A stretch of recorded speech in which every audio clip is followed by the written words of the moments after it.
Now mother left this world of sorrow, our home so solemn and so sad, and they got sick and he had to leave us. Now I've no home, no mother, no dad. What are we doing here today? Well, actually, I have brought two of my brothers and my niece and also my great niece so that they can actually go in to see where part of our history started. I had trouble getting my pastor this morning to speed up the service and everything else so I can get out of there. What are we going to do for Emancipation Day? I don't know about you, but I'm going to take my family out to the cemetery. So we're just excited to see and learn more about our family history. I've always really loved history. It's like my favorite subject in school, so this is really exciting for me. And I cannot personally wait to see the look on my brother's face, whose second name is actually David, and he was named after his great uncle. So I can't wait until he looks and sees the name David Street down there.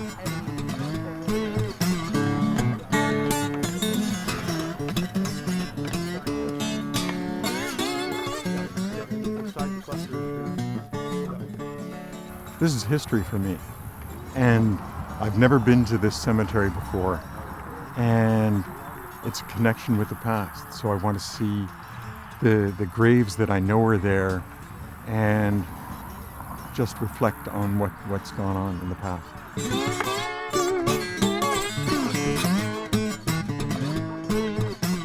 We went to Port Dalhousie every year for Emancipation Day, and my mother, who was somewhat of a historian, is with me today, and I know she's looking down on me and she's proud of what's going on, for sure. Right, Aileen? And there's a lonesome little graveyard, and on each tombstone it'll say, oh, mother's gone but not forgotten. On dads we'll meet again someday.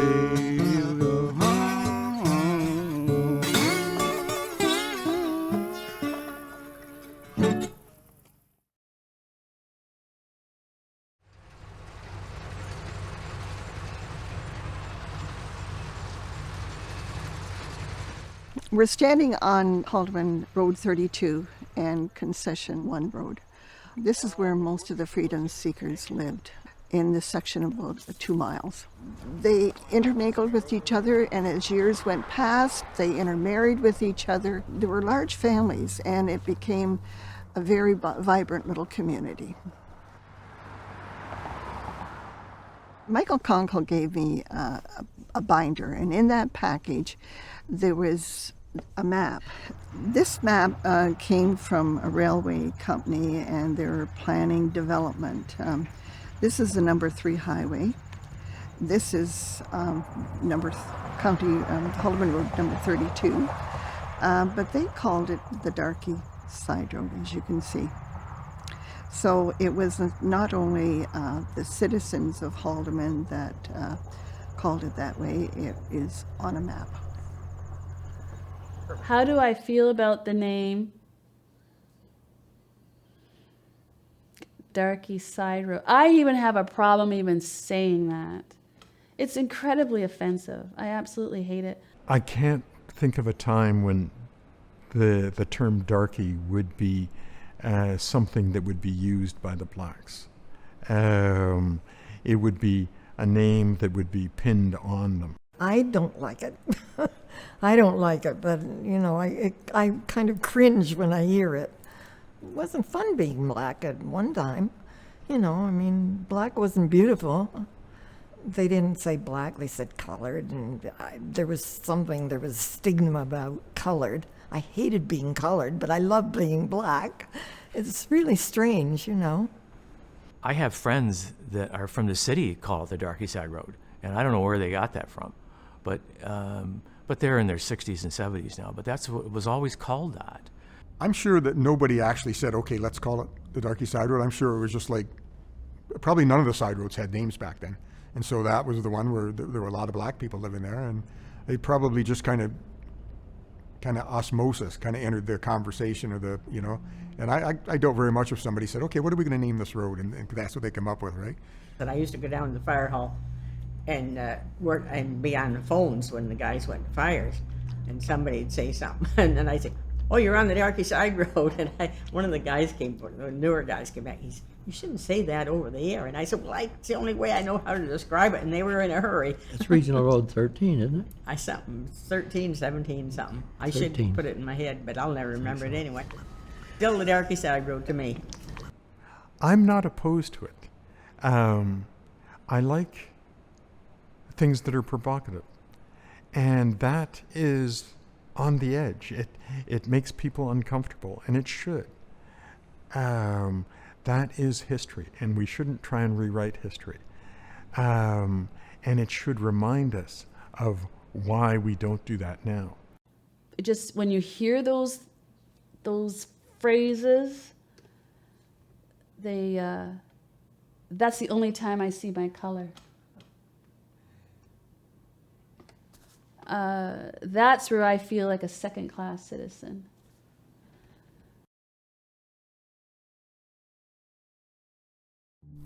Once we get going.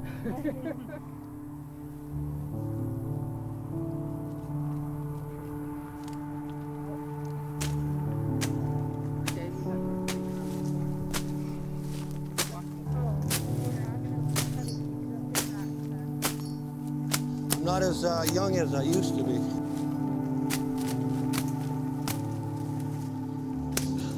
Who says you have to go to Africa for a jungle? Okay, everybody out of the way?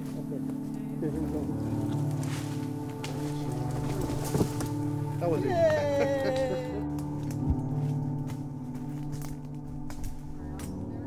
We're getting there. I can see survey stakes. Well, this is a grave here. See, this one here says street right on it. Okay. So we seem to think that this may have fallen off of here. I'm mesmerized with the stone here, so just give me a few seconds. That's David Street. David Street. October 20th, 1850 to July 11th, 1920. Be related to them. I forget. Great. One more. Great Grandparents. Yeah. Fantastic. You're so lucky because I didn't even know this existed. so lucky. Yeah. Pretty amazing. It's pretty wild. How could be hidden in here like this? And, how many times you drove by and didn't know? And I used to, my son used to play hockey and all that all the way up. We used to always take Highway 56, Highway 3, always pass. Never even knew about this.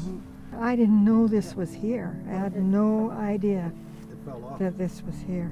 Where is it? And it really makes you think, you know? What these people went through. For me, Stepney was the vanguard. And so to be here is very moving. It's, they went through a lot.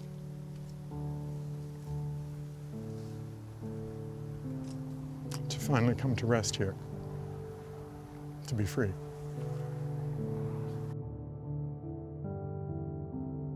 Okay, what it says is that the Corporation of Haldimand County bylaw number -21 being a bylaw authorizing the purchase of the Street Barns Cemetery. Whereas the Council of the Corporation of Haldimand County deems it necessary and appropriate to enact a bylaw authorizing the purchase of the cemetery situated in the county. And whereas the owner of the said cemetery wishes to transfer title to the said cemetery to Haldimand County together with an easement providing access to the said cemetery for the purpose of maintaining and public access, which easement is required for the access to the cemetery is hereby authorized. Now we're just Yeah. So we've got an easement. Yep. you got everything. Done. Yeah. Yeah, this was read a third time and it was finally passed this 28th day of June 2021.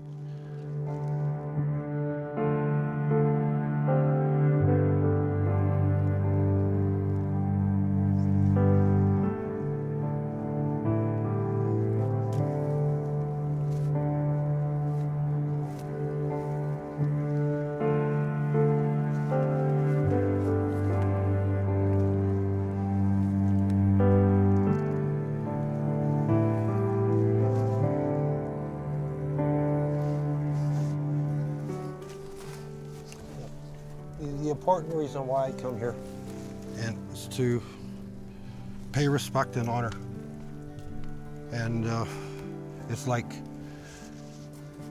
that's another stage of emancipation, and it's beautiful, you know. Yeah. You know, cousins, people I never knew existed. It's beautiful. It's amazing, it really is. I want to know more though. There's got to be more around here somewhere. Yeah, there is. I'll be glad when it's cleared so we can really have a good look. And isn't it, Graham, over in that area there is where Carrie Barnes is at, who is is Harriet Tubman's niece. That's in your family. Yeah. And that's in our family. I've done a lot of family research, and they're just names on a piece of paper. But this breathes life into it. To see all of you cousins, this brings it alive. And we need to preserve this for other family members, for other people in society. What our family went through is what a lot of families have done. They've fled persecution. They've started a new life. And this is the essence of what life is about. So it needs to be preserved.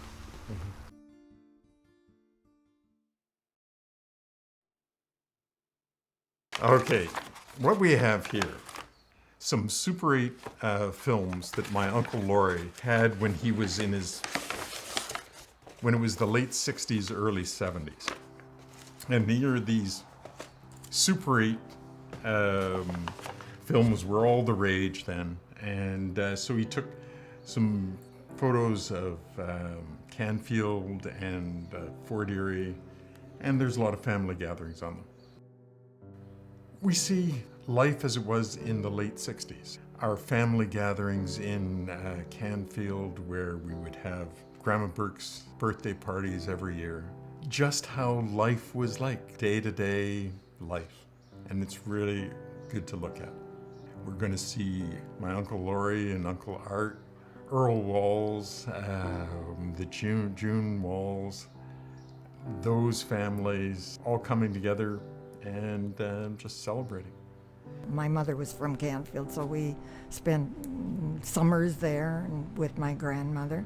My Uncle Laurie, he played guitar and they'd sing, and oh my goodness, and he had a shoe repair shop.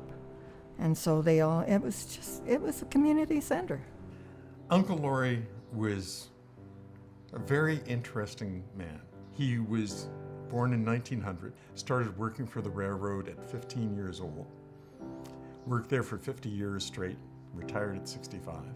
Very conservative man, very much a father figure for me. He fixed shoes, repaired shoes. He worked in the railroad, but he did that, and played guitar, so we'd go back there and listen to him play the guitar and sing, and it always smelled like, you know, shoe leather and so on. When he retired, he turned that into a small business in his garage. Couldn't keep up with the demand. In the summers, I would go down there and work with him in the shop. When he died, I inherited the shoe shop. And so I am a proper cobbler. And this is the picture of the Williams women taken in 1921.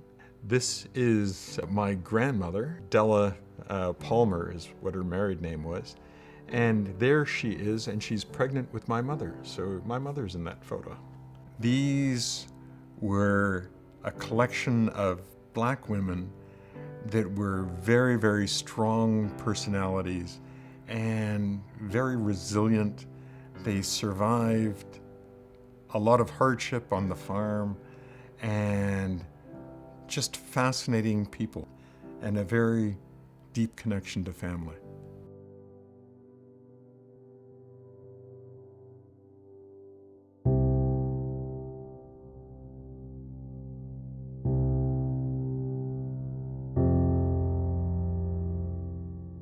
I grew up a minority in Canfield. The few people in Canfield when I was growing up was my family, and we were all Black. This is our house. See, it was just my brother and me that are left who lived in Canfield as Black people. When I was growing up, we were Negroes, and we were colored, and we were Blacks, and we became African Americans. So when I left Canfield, I moved to Toronto. I put those name tags across my forehead and I threw them out the door. I threw them down the bathwater, and I became Heinz 57.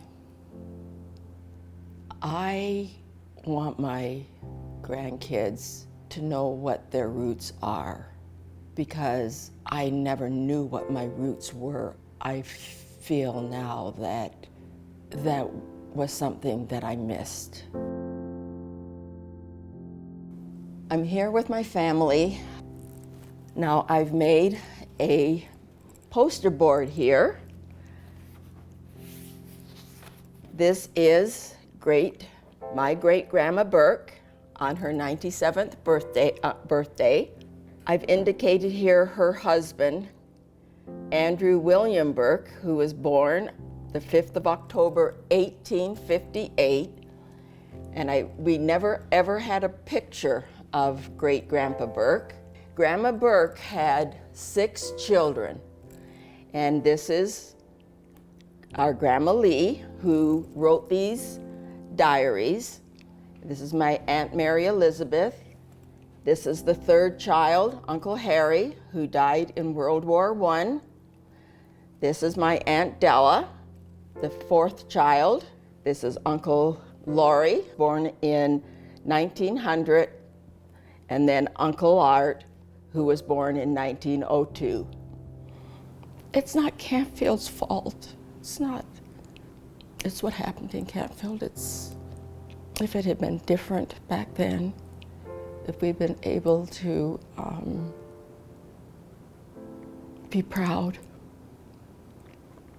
of the Williamses, the Morrises, the Harpers, the Streets. We've been able to talk about it instead of being buried, out behind a church, instead of having a street called a horrible, horrible name. Great-Grandma Burke's mother is the lady standing up, which is my great-great-grandma, Delilah Morris. She was married to Andrew Williams, who was an escaped slave who died the 30th of March, 1934. The lady sitting down is her mother. So my great-great-great-grandmother, Elizabeth Morris, and she died 27th of June, 1934. That's pretty amazing. Mm-hmm. Yeah. While Nana was a child, she was surrounded by some incredible women. When those women moved on and passed on and went into heaven, I think that left a void for her. She's I'm going to say kind of run from the pain that she would experience as a child. When she was around these women, the one thing she felt was love. And anybody who's met this woman knows that she just emits love. Like, it just seeps out of her pores, and she has such a love for people, but she has such an incredible love and passion for her kids and grandkids, and making sure that they know and they feel the love that she shares and has for them.